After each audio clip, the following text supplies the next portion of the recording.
Okay, welcome to Tokyo, and thank you very much for gathering this time. Um, our session is really to talk about entrepreneurship and also connection with sustainability. They are very integrated in one set of the activities mindset.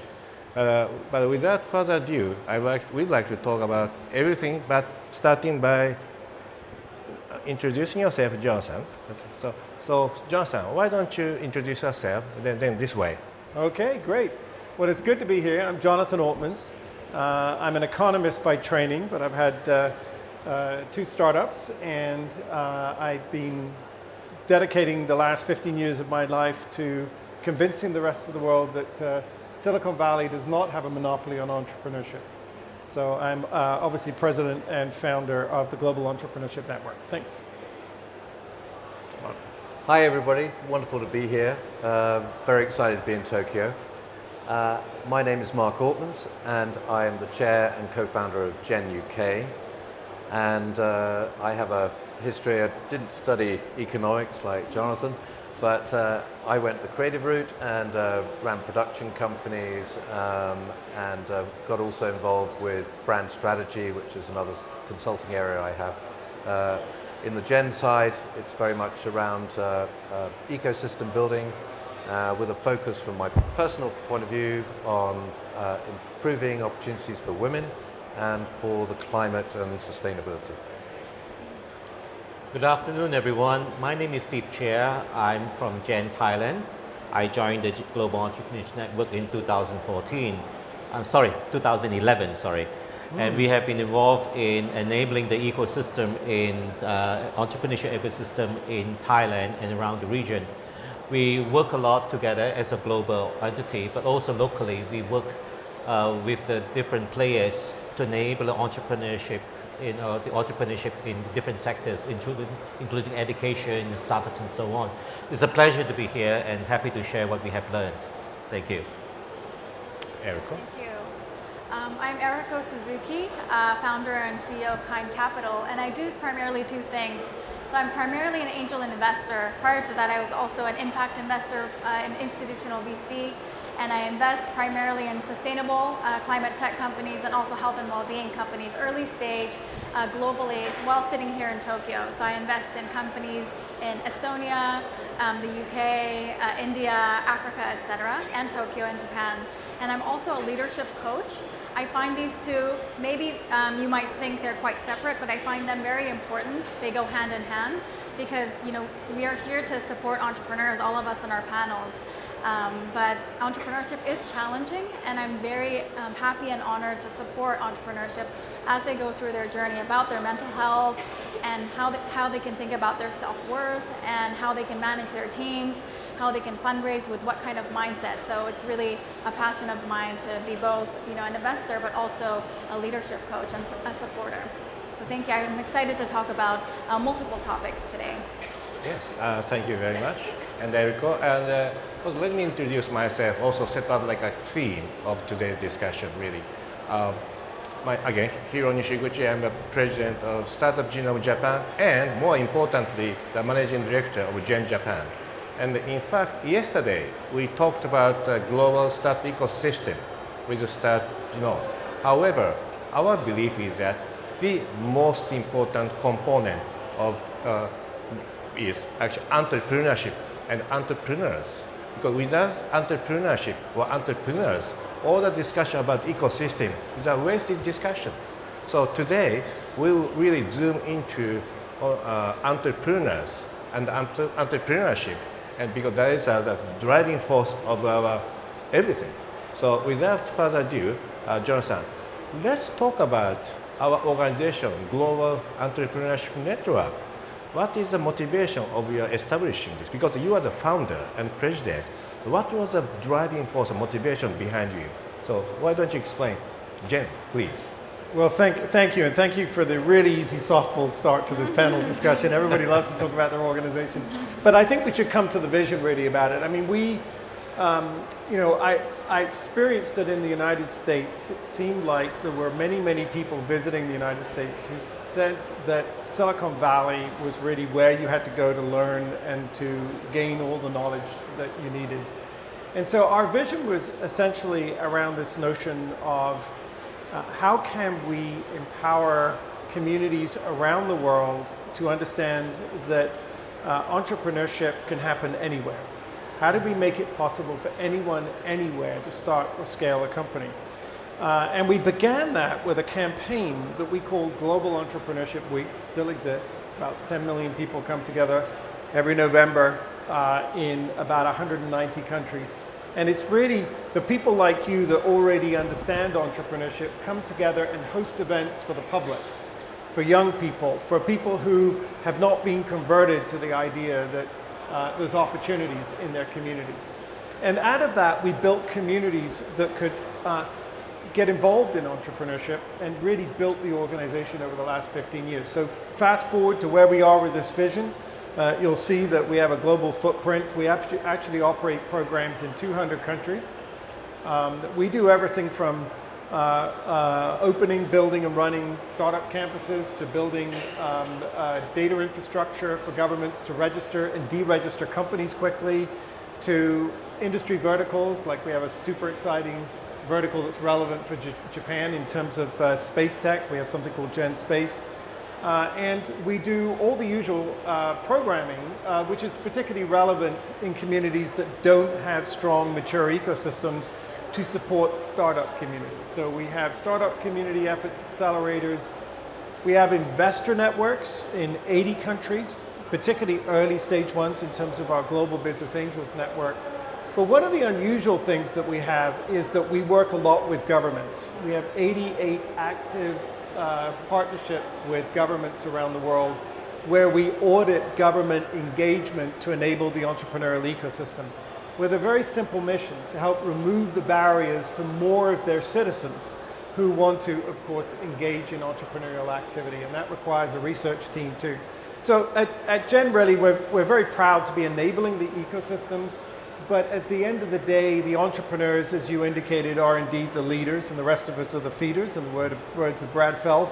And so we're there to try to enable the ecosystems, but at the end of the day, to make it possible for anyone to start or scale a company. Well, I have actually a question for all of you, in fact. I think it's a good idea to define this word of entrepreneurs or entrepreneurship. Is it about creating a startup? Maybe Eriko-san. Sure.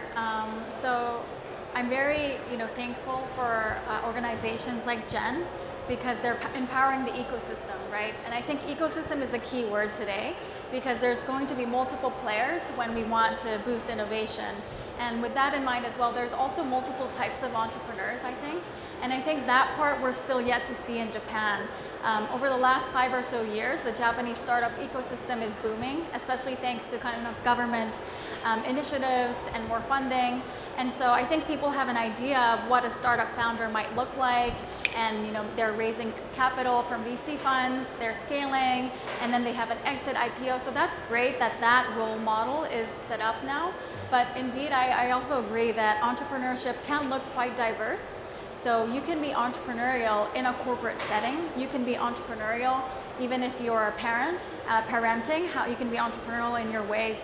So it's really about doing things in an innovative way, solving problems that are very real, and being creative. I think another aspect is failing, being afraid to make mistakes.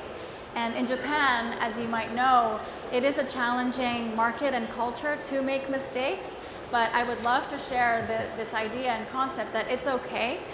We are in a new era where we can make mistakes as long as we are part of an ecosystem, and because there will be people that can support you, we can have a longer term perspective and keep trying. So thank you for that question.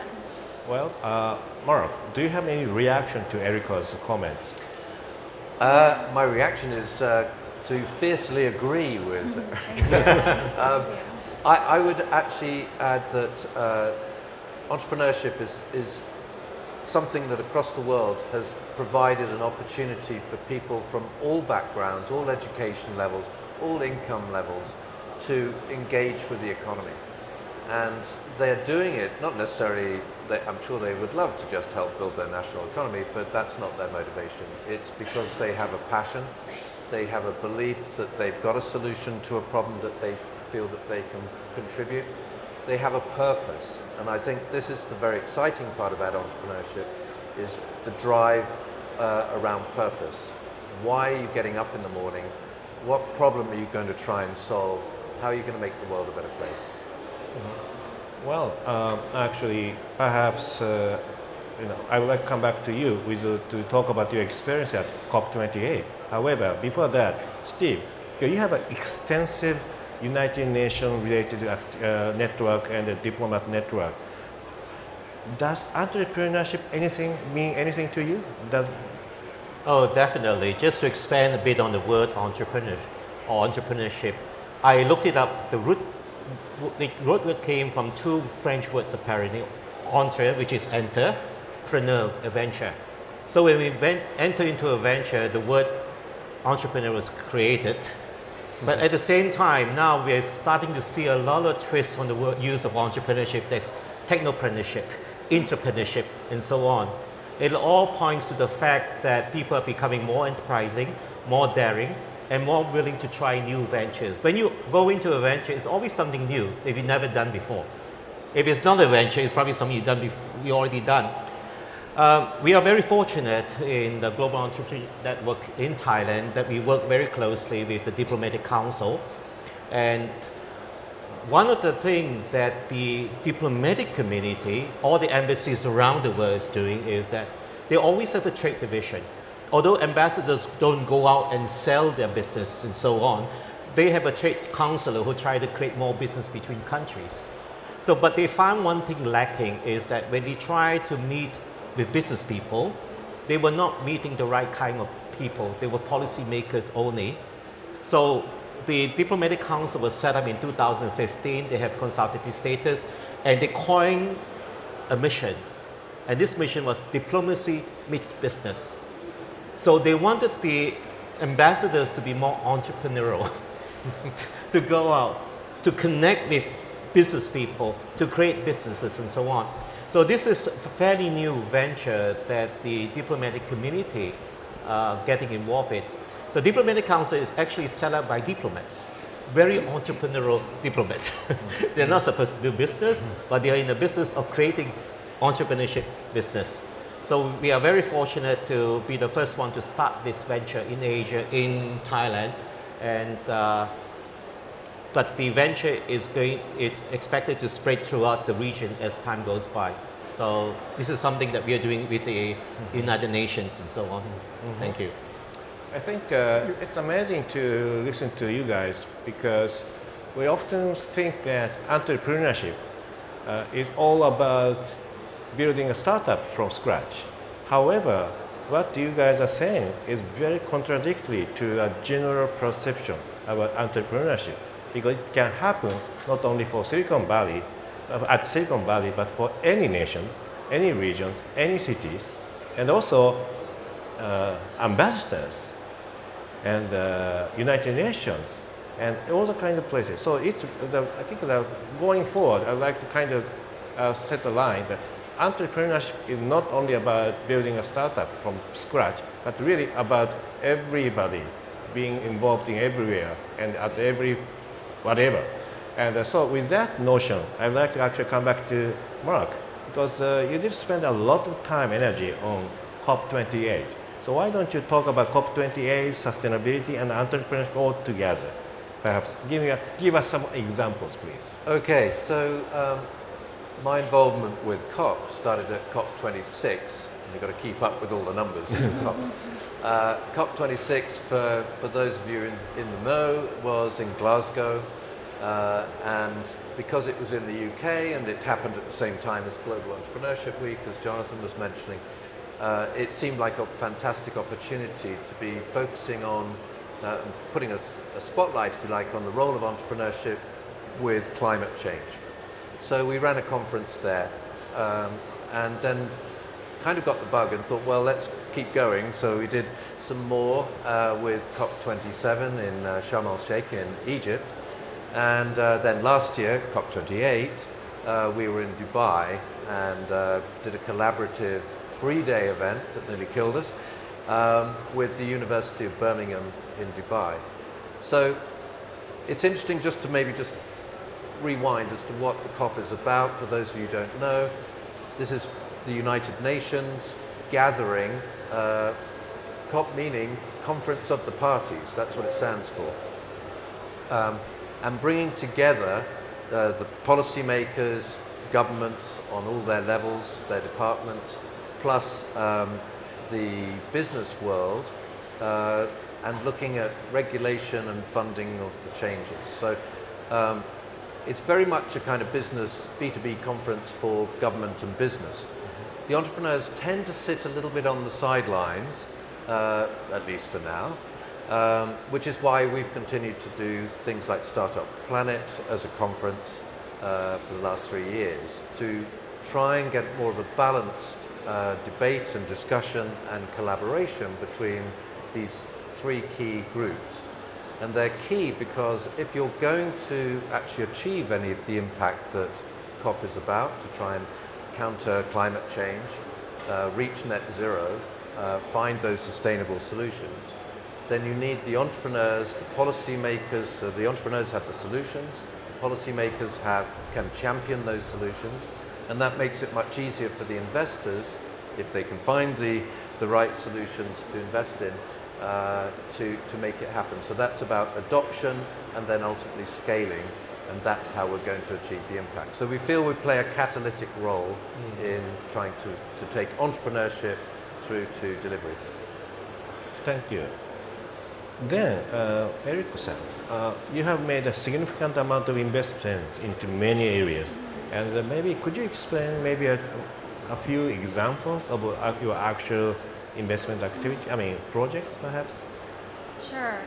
So I've invested in quite a few climate tech or sustainability startups as an angel. And prior to that, in a VC, I've also invested in climate-related funds as a fund of funds, but also directly into climate startups. So a couple of examples. And before that, I would like to share this notion, kind of going back to entrepreneurship. But 10 years ago when we started impact investing, it was not popular at all, and people thought we wouldn't succeed. There aren't enough startups to fund, investing in agri-tech or climate-related solutions. Nobody's going to put money in that. So my first point here is that whatever you're trying in a new way as an entrepreneur, it will be challenging, but if you think it's big enough of a problem and if you have that purpose mindset, I've seen it change. So I've seen it change, the winds change in the climate space. I've seen the winds change in the impact space. I've seen progress in the diversity space as well. So across my 10 years working as a VC. So at first it's not easy. So that's one of my first points. But to share the success cases that I am seeing now, finally after 7 or so years, because it really does take 7 to 10 years for startups to scale. Let's be honest. We hear about the news like, oh, they fundraised several $100 million in their Series C or D, and you think it's an overnight success, but it really isn't. So some of the companies that I've had the honor to support is NinjaCart out of India. And they started out, first idea they pivoted away from, but they started out as a B2C marketplace, e-commerce space for fresh produce, because they thought, everybody, their neighbors wanted fresh produce delivered to them. They were a bit early in this. So then they pivoted to a more retail or wholesale focused agri startup, and they've really reinvented the whole supply chain of the Indian fresh produce market, because as you can imagine, in India there were more than 10 middlemen in each of these processes, and of course you can imagine the waste produce going to waste in the process. And so they've innovated it through a hub and spoke model using technologies such as tagging, RF tagging each of those products. So very innovative. They came from a successful startup background because they were in a rideshare company before, so they understood how to apply this technology. And so now, Flipkart, Walmart, they've all invested, and it's an Excel-backed company, so very top-tier VC in India as well, in the UK. So now, they're close to unicorn status. So, but when we invested in them at a seed stage, it was really only about 20 people with an idea. They were just pivoting from this B2C direct, buy groceries online type of model. But now they're very successful. So I have that. Another similar company perhaps in the US called Grub Market. They also do agri-supply chain. Now a $2 billion valuation company, hopefully doing IPO soon. So there's various examples, but again, just to repeat, in the beginning, it's very hard. Another example, just one last example, I've invested indirectly in a mycelium company called Michael Works. And 10 years ago when we invested, people were not very focused on alternative plant-based leather, but now they're doing greatly, and their customers are companies like Hermes making plant-based leather products. With that type of company, which is a bit more deep tech, there needs innovation in the financing as well, because we can't just keep pouring equity in it. So they need to do project finance, setting up plants at certain areas. So there's a lot of innovation and some complexity in scaling it, but it is possible. And ultimately, it really does come to the kind of purpose-driven founder is what I've seen. So really just super exciting always, every day to work with them. Jonathan, you are traveling around the globe, and many people, literally every corner of this planet. Based on how would you react to her experiences? Is it something you are familiar with, or is it happening everywhere, or only about her experience? What's your take on it? It's happening everywhere. I mean, if you take the definition of entrepreneurship that we've all got, which is a little bit different to a hardcore deep tech investor from the Valley, which is it's not all about wealth creation. If you're saying it's also about a whole bunch of other criteria. So for example, I work with a lot of, frankly, heads of state that have privately told me, look, I'm going to get out there and say I'm doing this because all the net new jobs in our economy are going to come from firms less than 5 years old. So let's do it for job creation. But truth of the matter is I don't really think this is where my jobs are going to come from. The reason I'm really doing it is because I want every one of my citizens to consider having that experimental experience of testing an idea, and that they'll be, even if they don't start a company, they'll be more employable. So they're doing it for an education reason. Because at the end of the day, what is really entrepreneurship? It's about figuring out a better way of doing something. It's about forming a team, testing an idea, going through the cyclical process of collecting data, and then recycling those ideas. As I often, I do a lot of talking to young people about entrepreneurship. I say, first of all, I'm not going to talk to you about how to start a company. Okay, there's tons of little AI services now that will give you all the technical tools. And by the way, that class over there on campus will teach you about marketing. That one's going to tell you about data analytics and accounting. No, what we're going to learn today is how to conduct an experiment. We're going to figure out, we're going to data test a concept that you've got. And so if everybody goes into it with that fact that they've got problems in the world that actually matter, that's the thing. There's one thing which is purpose-driven entrepreneurship, but it's got to be about something that matters. I mean, please don't go out there and start yet another firm that's going to deliver dog food faster than, the one I've got right now. But the point is, it's getting out there, finding a problem that matters, and solving that. It's not just about wealth creation. So I think this is extremely important for everybody to understand. I think what we learned at Gen was, yes, everybody around the world could be part of that. So it is a big inclusion exercise because, talent is plentiful out there, but opportunity's not. And any economy suffers when you leave anyone out, whether it's women. In the United States, we're very focused on, for example, Black entrepreneurship and Hispanic entrepreneurship and people from the LGBTQ community, and we're focused on communities that have felt left out. So it is about, it's a much more profound, comprehensive thing. As I like to say, it's not really of narrow commercial significance. It's something that represents really the possibility of human endeavor to create something, create new value, to create something out of nothing. So it's a really exciting world, and I have to admit, I can't imagine, I'll say one last thing about it. I got asked by the now King of Spain to go do a speech, and I joined all the other speakers in Barcelona, and everybody in the room was unemployed. 3,000 people. In order to be there, you couldn't have a job. So they were all unemployed. And I turned around and everybody else gave the speech of, oh, the government's terrible. They need to give you more subsistence programs. And I can't believe that we haven't done more worker training. And yes, the university didn't do a good job. It's their fault that you don't have the right skill. I'm like, no. I said, you're actually in an amazing situation. Your country's not got a social services system that's not going to let you go without healthcare or food, okay? Number two, you've got all the hours of the day to work together. And number three, you've got each other. And you know, you have this great opportunity to go figure out, how am I going to create something out of nothing? So I think entrepreneurs, I'm an entrepreneur, so I'm optimistic. I see glasses half full and I see, you know, opportunity. So I think, you know, it's an extraordinarily exciting world, and I really wish more people would consider, you know, joining it. Mm-hmm. And fewer people were put off by too much of the messaging out of the Valley in New York, which is, you know, well, you know, all the capital's eventually going to go to the United States, and that's where all the really big money is going to occur. It's not about giving investors returns, please everybody. This is about improving the quality of your life and of those in your community around you. I'd like to shift our attention to this actually very important topic, inclusiveness and inclusion. Mm-hmm. And perhaps I'd like to ask Steve, you know, we love, by the way, we love actually your country. And so okay. Okay, so Steve, tell us about your entrepreneurship ecosystem from inclusion perspective in Thailand, or even like ASEAN countries.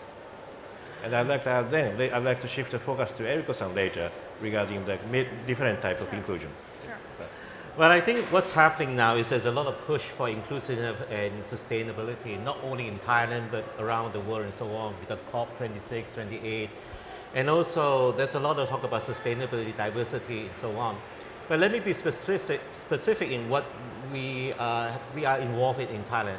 For example, there are many ecosystem builders, from governments to private.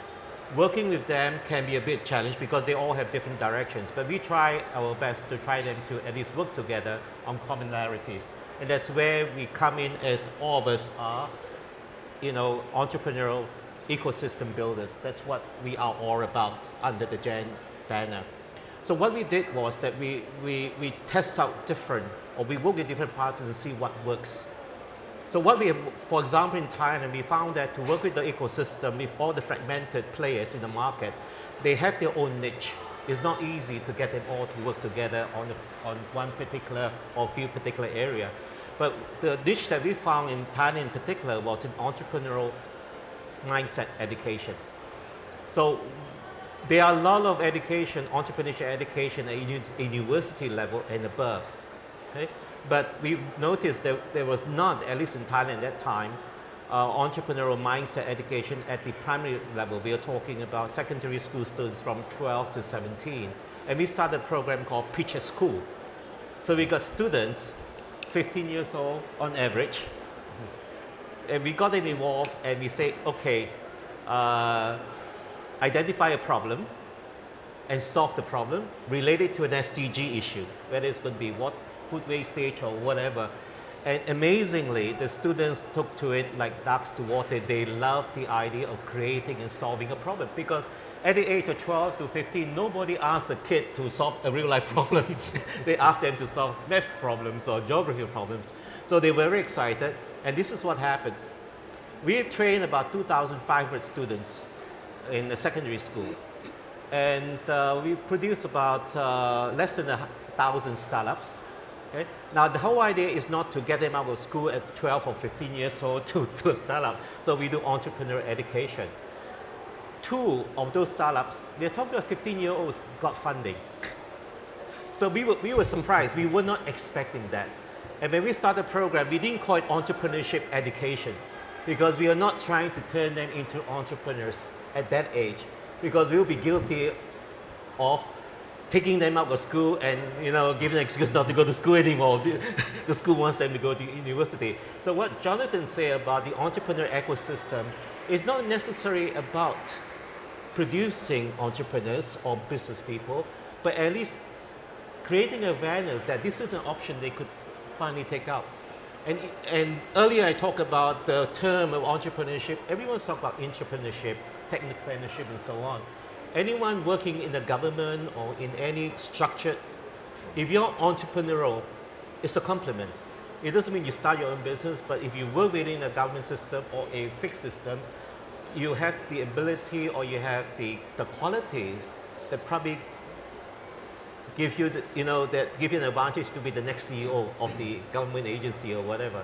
So I think in that sense, the inclusiveness is that we are looking at sustainability. Of course, all the 17 SDG goals, from diversity to youth to inclusiveness of the different sectors. We try to encompass as much as we can, but we don't try to tell the students what to do. We allow them to do their own research, and they find a topic or an area where they have a passion. And let me say one more thing. Just to conclude on this, when we started Pitch at School, the student was not the problem. The teachers was the problem.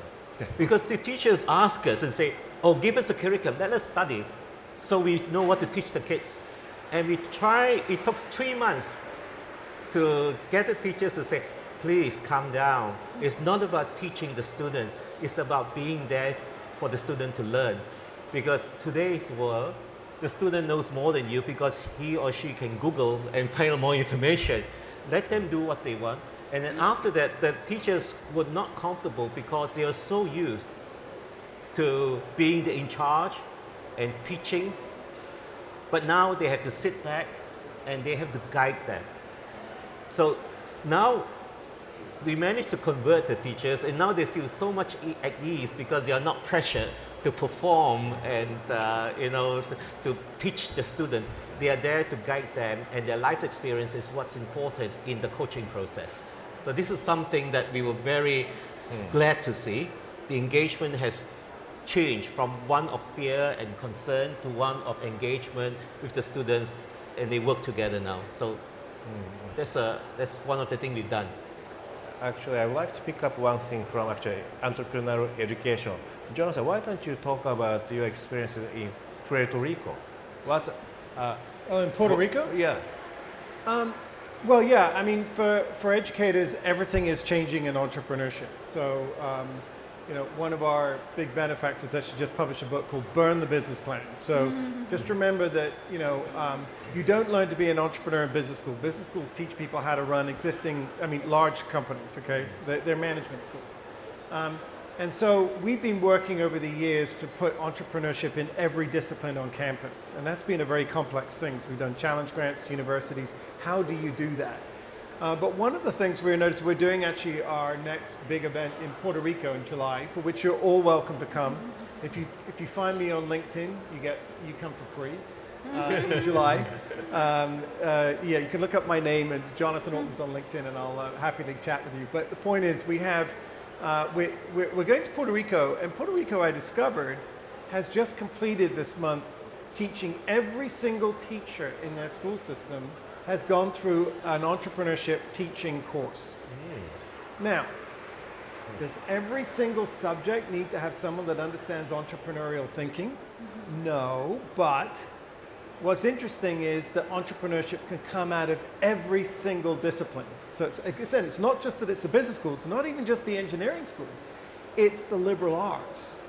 And that's the most exciting part of this, is that a successful team coming out of an educational environment needs to be in every single discipline. And so in schools, Steve would appreciate this, they have literally said every single teacher needs to understand the concepts of entrepreneurship if we're going to produce well-rounded students. That's amazing. I think we need it in Japan as well, by the way. But with that, Eriko-san, let's talk about your experience, particularly in terms of diversity and inclusiveness. Yeah, sure. So I think it's all very connected. You were saying entrepreneurship can happen anywhere in the world, and similarly, of course, it can come from any gender, any minority group. And diversity of thought is actually so important, ultimately. Diversity of thought and experience, so we have different types of solutions. And we have so many issues right now in this world, whether it's climate change or social issues. So that's I think, the basis of why diversity is so needed. So I just wanted to be on the same page there. And I'm part of a group called Tokyo Women in VC. I'm one of the directors there. And again, the message here, because to repeat, it was challenging in the beginning to set up Tokyo Women in VC. So I'm sharing you a little bit of the insider take. But when we first started 4 years ago, we wanted to empower female VCs to make investments and be an active part of the startup ecosystem. Because again, for diversity and to help fund more new types of startups. But it wasn't a very popular idea. And so when we started it, there was only about 10 of us around the table.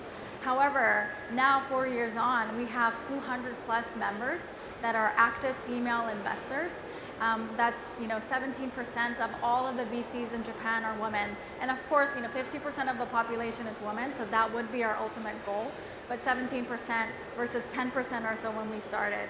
Also, another metric that we're very passionate about and trying to strive to is leadership within the venture capital firms, because who is really making those investment decisions and having those influence in the startup support. So partner level women, we would love for that to be at least around 30% by 2030, but we have now around only 10%. So those are some of the goals that we have, but coming together as Tokyo Women in VC has been really important.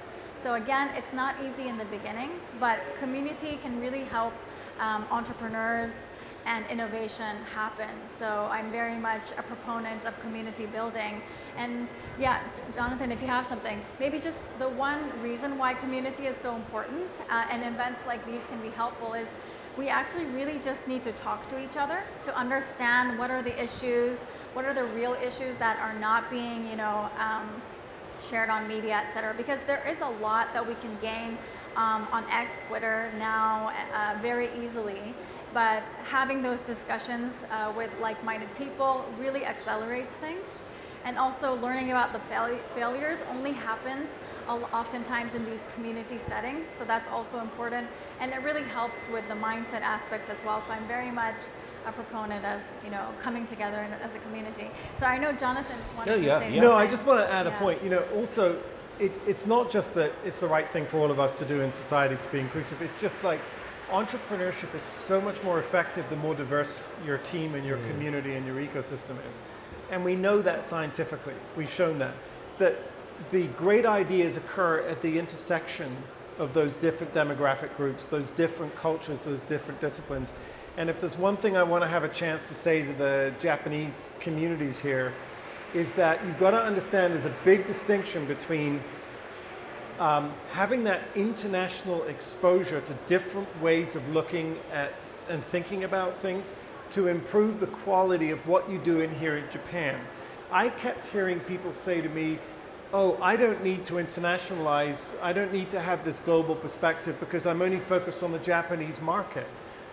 But if you're going to create a really good product or service, you want to get dimensions of thought from all sorts of different people if you're going to compete with someone that's got a very narrow framework. So I just want to echo what you're saying about if you really want to, let's face it, an innovation is when you commercialize an idea, okay? So when you commercialize it, if you really want to commercialize an idea and take an innovation, you need as many different perspectives as you can find to engage in that. So. I just want to say something. 7 out of the 10 picture school winners are from the girls' school. So the girls are doing very well in Bangkok, in Thailand. Yeah, that's great. Any reaction to Jonathan's point, by the way, Eriko-san? No, it's great that we are all very aligned on this, and I know everyone is taking action. I know, there are women on your board for Gen, and there's female student participants. So I really see this movement progressing. There's still some, challenges that I think we need to overcome, but I think it's going in the right direction. Maybe just a small point around this, around entrepreneurship and diverse people is, we mentioned entrepreneurship is for everyone. But there is a common language that is spoken in terms of entrepreneurship. So just learning that is a really first big step. So what are the things that are important in entrepreneurship so that we can start speaking together? And it's not a big hurdle to understand these few key words. So I encourage people to start communicating in the same language. That really accelerates things, and it's not something that you need to be afraid of. And maybe even English, it's not as challenging as you might think. It's fine to make mistakes. So I would love to just keep repeating this message. Great. I think we are emphasizing the importance of global connectivity and having a conversation, and also having diversity, all the kind of elements. But with that, I'd like to ask a kind of almost final question to Jonathan. Well, we are a global firm. We are a global knowledge network in 200 countries. And how can participants here, can join this network? And what is the best way for them to join us? By the way, it's my responsibility as a managing director of Gen Japan. However, I think we'd like to really start engaging Japanese community into this, our massive global network going forward. What would you recommend? Okay, great. Well, first of all, everyone's welcome. And number one, we don't charge you anything, so to join our network. No, so if you're an entrepreneur, whether you're idea stage, stand-up, startup, scale-up, the entry point into Gen is through something called the Entrepreneurship World Cup. Yes, it's got a little package around it, which is another startup competition, and it's not the first one you've been invited to enter. And yes, we have $1 million of prizes, but what we actually do is everybody that's entered goes through an assessment process. And by the way, we get about 100,000 applications a year. And we actually deeply look at all of the experiences that you're going through, and then we channel you into different directions. Some of you may go on and become the 100 that we fly in for the finals, that we hand connect to investors and we hand connect to clients. However, for most people that enter that world, the most important value is you're joining a global network. And it's not necessarily that we can do anything better than everybody else. You're already familiar with the Techstars and the Y Combinators and all sorts of local programs to support you. But one of the things that we try to do is give you a global community. And you may not need it right now, but it's useful for you when you need it in the future. So we have founders clubs, we have local startup community events, and we have live events. You get invitations to all of our live events. And we have one every year called the Global Entrepreneurship Congress.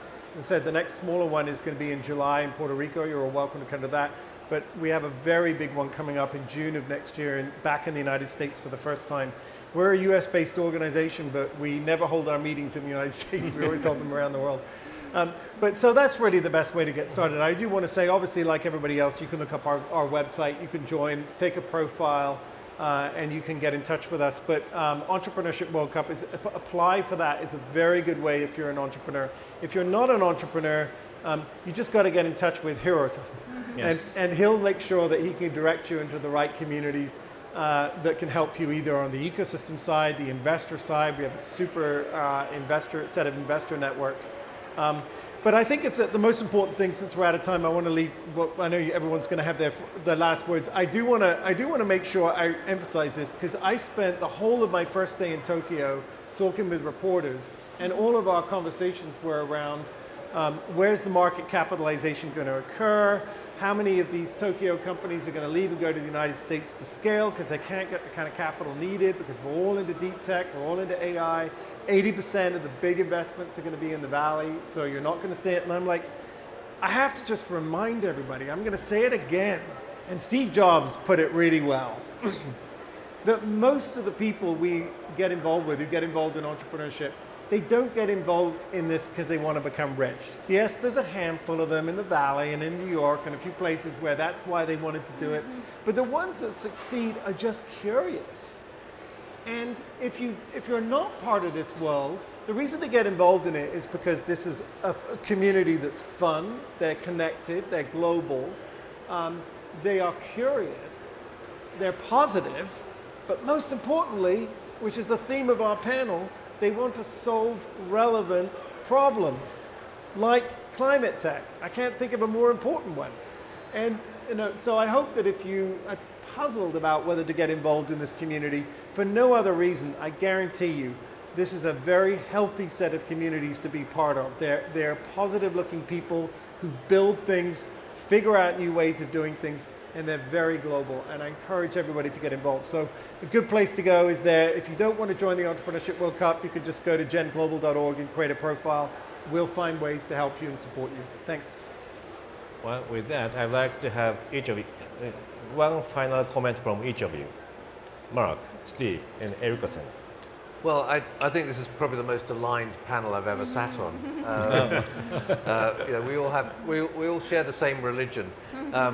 And to Jonathan's point about opportunity and climate tech you mentioned, we've got another competition I'm organizing called the Zero Innovation Prize. We ran it last year, and it's about showcasing such fantastic solutions to achieving solutions to climate change. And also I'd just add to the earlier conversation about diversity and inclusion. And for example, we've had a program where we've supported Ukrainian female founders, and so far 200 of them and their companies we've supported. It's really important to recognize that women still have a long way to go to get the opportunities to anything that approaches equity. The VC world is a good example of where it's very unequal, and I really applaud your work in this. And I think there's great opportunities, by the way, for any of the men out here to be an ally of some of these challenges, barriers to women, because we need those women entrepreneurs to be helping increase the workforce of problem solvers to meet all the challenges we're trying to meet. Steve. And I think what Jonathan emphasized about the curiosity and the human drive to solve problems in the entrepreneur understanding what entrepreneurship is about is very important, because we found that when we do entrepreneurship or people goes into business, there are many sectors, but the focus that of the startups that we have, or the business that start up in Thailand that continue, whether they make money or not, will mostly the social entrepreneurs. For example, we have two particular social entrepreneurs, one that won the Entrepreneurship World Cup. He entered twice, and he was doing jaspberry rice from Thailand. And what he did was that he empowered the farmers. He didn't make money in the beginning, but he carried on and on until now his product is in Walmart and many of the international, Whole Foods and so on. So it was his passion, his passion for wanting to do something for the farming community, because the farmers are the most underprivileged in terms of the workers in Thailand. So he's been doing that, and that passion for wanting to solve this problem was what drove him, and his business is thriving now. The other business that you mentioned is a plant-based leather. Mm-hmm. We have a Thai company that started plant-based leather using pineapple fibers, mm-hmm. and I think he's one of the companies that joined your program. And he basically wants to find a solution to alternative to actual leather. There are many plant-based leather, companies or startup, but this one, Peel, what he did was he continued pursuing his passion, and he's made some headway. So I think it's important for us to recognize that the passion of solving a problem that they are involved in, and they want to really be involved in it, is very important in the entrepreneurial mindset. Eriko-san, quick final words, Sure. please. Thank you. Since we are so aligned around sustainability, entrepreneurship, and diversity, I'd like to share maybe a little bit of a deeper, perhaps philosophical concept, which I'm passionate about. So well-being is super important to me. And so entrepreneurship is a challenging journey to take. But I would like to say that self-awareness is going to be very important. So when I look at the founders that are successful, they have grown in their self-awareness. Who am I? What am I good at? Why am I doing this? And these are very deep questions. And I think in modern society, and maybe perhaps especially in Japan, we do not have time to think about that. We are wearing our suits and riding those trains in the tram. So, having self-awareness is going to really be helpful in your entrepreneurial journey. And also, I would love to say that you're not alone. There could be times where you feel burnout or a lot of pressure, but this Global Entrepreneurship Network, Jen, is here, and I think what's amazing about entrepreneurship is once you're in the entrepreneurial side of the world, so you've taken that blue pill, we're all in it together, so I think you can find peers. So I hope with that you feel a little bit more empowered to start your entrepreneurial journey. Thank you. Well, thank you very much for your amazing conversation on stage. And just one final comment. I think entrepreneurship needs a purpose, and sustainability can be a great purpose to encourage entrepreneurship for everybody. Well done. Thank you very much. Thank you.